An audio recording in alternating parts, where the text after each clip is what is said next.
اعوذ باللہ من الشیطان الرجیم بسم اللہ الرحمن الرحیم۔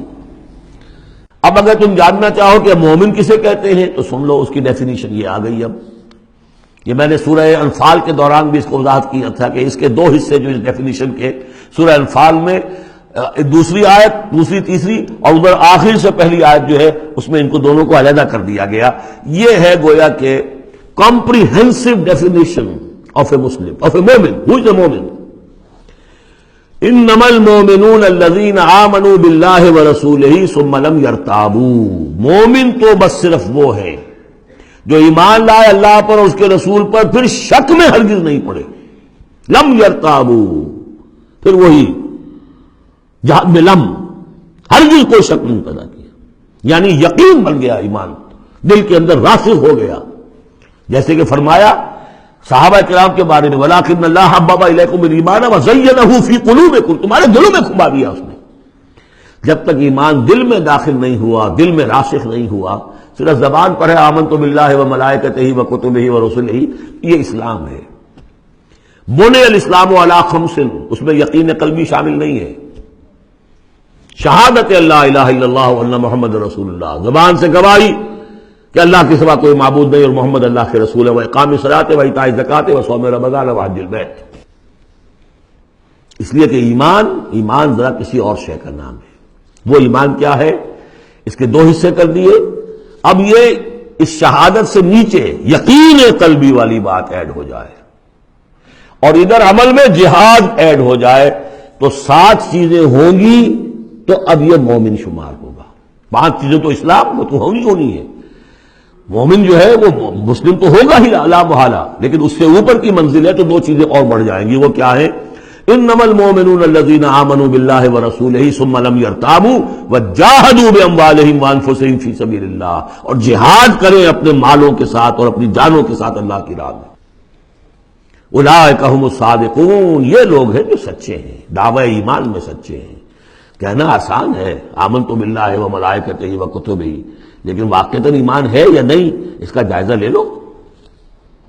جیسا کہ میں نے عرض کیا، باطل کے نظام کے تحت زندگی گزارتے ہوئے اگر اس کو ذہناً قبول کیا ہوا ہے، اس کی چاکری کر رہے ہیں، اسی کی خدمت کر رہے ہیں اور اپنی توانائیاں صرف کر رہے ہیں اسی نظام کے تحت پھلنے اور پھیلنے اور پھولنے میں، زیادہ کمائیں، زیادہ بڑے گھر میں رہیں، زیادہ شاندار محل ہو، زیادہ ہماری کار لمبی ہو، ہمارا یہ ہو، ہمارا وہ ہو، سارا دن رات اور سارا خون پسینہ اسی کام کے لیے ہوا، وہ مومن نہیں ہو سکتا۔ غلبہ باطل کے تحت انڈر پروٹیسٹ رہنا پڑے گا، ایسے رہنا ہوگا جیسے کہ جیل میں انسان رہتا ہے۔ الدنیا سجن المومن و جنت الکافر، اور یہ کہ اپنی توانائی میں سے منیمم سبسسٹنس لیول پر جو آپ کے وجود کو برقرار رکھنے کے لیے ناگزیر ہو، اس حد تک تو اپنے وقت اور توانائی اور اپنی قوت اور صلاحیت میں لگائیں آپ، اپنے اور اپنے اہل و عیال کی ضروریات پوری کرنے کے لیے۔ باقی سارا وقت، ساری صلاحیت، ساری قوت اللہ کے دین کو غالب کرنے کی جد و جہد، نظام باطل کو جڑ سے اکھیڑ کر پھینک کر اور اللہ کے دین کو قائم کرنے کی جد و جہد۔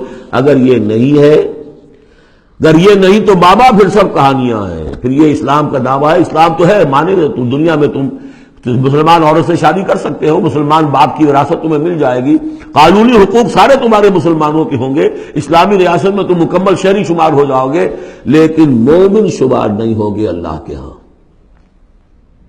قالت الاعراب، یہ آیات تو ایسی ہیں کہ یہ یاد کر لیجئے آج کی رات۔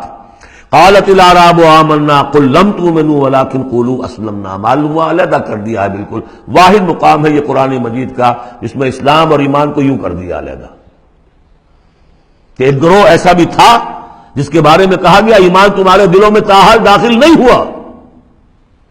البتہ اس آیت سے بعض لوگوں کو یہ مغالطہ ہو جاتا ہے کہ یہ منافقین کی بات نہیں ہے، اس لیے کہ منافقین کا تو کوئی عمل قبول نہیں اللہ کے ہاں۔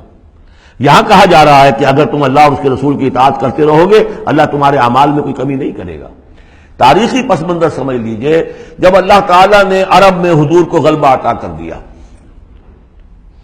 اذا جاء نصر اللہ والفتح ورأیت الناس يدخلون فی دین اللہ افواجا، اب ظاہر بات ہے کہ تمام قبائل کے اندر بیٹھ کر مشورے ہوئے، it's no use continuing resistance, اب تو بہرحال فیصلہ کن فتح محمد کو ہو گئی ہے، اب ہم مقابلہ نہیں کر سکتے، کوئی اور راستہ نہیں، جاؤ اور جا کر وفد بھیجو اور اطاعت قبول کر لو اور اسلام قبول کر لو۔ تو وہ اطاعت بھی تھی اسلامی ریاست کی، ساتھ ہی اسلام قبول کرنا بھی تھا کہ ہم نے مان لیا جی، اس لیے کہ وہاں سے تو الٹیمیٹم آ چکا تھا جو سورہ توبہ میں ہم پڑھ چکے ہیں کہ یہ صرف 4 مہینے کی مہلت ہے، اس کے بعد اگر تم ایمان نہ لائے تو فَإِذَا انْسَلَخَ الْأَشْهُرُ الْحُرُمُ فَاقْتُلُوا الْمُشْرِكِينَ حَيْثُ وَجَدتُّمُوهُمْ، تو اس کے بعد ایمان لانا ان کے لیے لازم تھا اگر رہنا عرب کے اندر۔ لیکن یہ کہ ان میں 3 طرح کے لوگ تھے، ایسے بھی یقیناً تھے جو خلوص دل سے ایمان لائے، ایسے بھی لوگ تھے جو دھوکہ دینے کے لیے ایمان لائے، جان بچانے کے لیے۔ یہ 2 ہو گئی ویلیوز، پازیٹو اور نیگیٹو۔ بیچ میں پازیٹو اور نیگیٹو کے مابین ایک زیرو لیول آتا ہے۔ زیرو لیول وہ تھا کہ دل میں نہ دھوکے کی نیت ہے، نہ حقیقتاً ایمان دل میں پیدا ہوا ہے، لیکن اسلام لے آئے، ٹھیک ہے ہم تیار ہیں۔ وہ ہے جن کا ذکر کیا جا رہا ہے۔ قالت الاعراب آمنا قل لم تؤمنوا ولكن قولوا اسلمنا، تم یہ کہو کہ ہم اسلام لے آئے، ولما يدخل الايمان في قلوبكم، ابھی تک ایمان تمہارے دلوں میں داخل نہیں ہوا۔ وَإِن تُطِيعُوا اللَّهَ وَرَسُولَهُ لَا يَلِدْكُم مِّنْ أَعْمَالِكُم شَيْئًا، اگر اللہ اور اس کے رسول کی اطاعت کرتے رہو گے اللہ تمہارے عمل میں سے کچھ بھی گھٹائے گا نہیں، کم نہیں کرے گا، بلکہ آگے چل کر یہ بات واضح ہو جائے گی کہ اگر اللہ اور اس کے رسول کی اطاعت کرتے رہو گے تو ایمان بھی تمہارے دلوں میں پیدا ہو جائے گا۔ اس لیے کہ ایمان سے عمل صالح پیدا ہوتا ہے اور عمل صالح سے بھی ایمان پیدا ہوتا ہے۔ لیکن اگر تم جاننا چاہو دل میں یہ امنگ پیدا ہو جائے، اللہ کرے کہ ہم میں سے ہر شخص کے دل میں یہ آج ارادہ اور امنگ پیدا ہو جائے، اور یہ وہ آرزو پیدا ہو جائے جس کے اوپر علامہ اقبال نے جو کہا ہے کہ آرزو اول تو پیدا ہو نہیں سکتی کہیں اور، ہو جائے تو مر جاتی ہے یا رہتی ہے خام۔ یہ آرزو کہ مجھے مومن رہنا ہے، جینا ہے، مرنا ہے، یہ آرزو اول تو پیدا مشکل سے ہوتی ہے، اور ہو جائے تو معاشرہ اس کو غذا نہیں دیتا، ہر 4 طرف سے اس کے خلاف آپ پر دباؤ پڑنا شروع، دماغ خراب ہو گیا، پاگل ہو گیا، فینیٹک ہے، یہ اپنا کیریئر چھوڑ رہا ہے، یہ اپنا کاروبار برباد کر رہا ہے، وہ فلاں یہ کر رہا ہے۔ تو ماحول جو ہے، ماحول میں آکسیجن نہ ہو تو پودا کیسے پروان چڑھے گا؟ تو اس لیے بہت مشکل کام ہے، الا یہ کہ خلوص نیت اور عزم مصمم ہو تو اللہ تعالیٰ کی طرف سے خصوصی توفیق اور تحصیل ہوتی ہے۔ تو آج آپ اس کو سامنے رکھ کر دل میں یہ آرزو لے کر اٹھیے کہ یہ ایمان اس ڈیفینیشن پر ہمیں پورے اترنا ہے۔ وہ ڈیفینیشن کیا ہے؟ انما المؤمنون الذین آمنوا باللہ ورسولہ ثم لم یرتابوا وجاہدوا باموالہم وانفسہم فی سبیل اللہ اولئک هم الصادقون۔ اس آیت کے شروع اور آخر دونوں میں اسلوب حصر ہے۔ مومن صرف وہ ہیں جو ایمان لائے اللہ پر، اس کے رسول پر، پھر شک میں ہرگز نہیں پڑے، ان کے دل میں اس ایمان نے یقین کی شکل اختیار کر لی، اور پھر انہوں نے جہاد کیا اللہ کی راہ میں، کھپائے اس میں اپنے مال بھی، اپنی جانیں بھی۔ یہی لوگ حقیقت میں سچے ہیں اپنے دعوی ایمان میں۔ اللہم ربنا اجعلنا منہم، اللہم ربنا اجعلنا منہم، یہی صادقون ہیں جن کے بارے میں سورہ توبہ میں ہم آیت پڑھ کر آئے ہیں، کونوا مع الصادقین، صادقین کے ساتھ ہو جاؤ۔ تلاش کرو کوئی صادقین ہے دنیا میں اس وقت کے نہیں، اور حضور نے یہ خبر دی ہے، لا تزال فی امتی طائفۃ قائمین علی الحق، میری امت میں ہمیشہ ایک گروہ ضرور موجود رہے گا جو حق پر قائم ہوگا۔ تلاش کرو اور تلاش کر کے کونوا مع الصادقین، ان میں شامل ہو، ان کے ساتھ شامل ہو جاؤ، ان کے دست و بازو بنو۔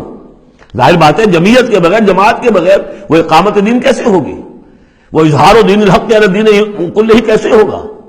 محمد رسول اللہ والذین معہ حزب اللہ بن گئے تھے، تبھی تو دین قائم ہوا نا۔ اب وہ ساری کیفیات جو سورہ حجرات میں آئیں۔ صدق اللہ العظیم۔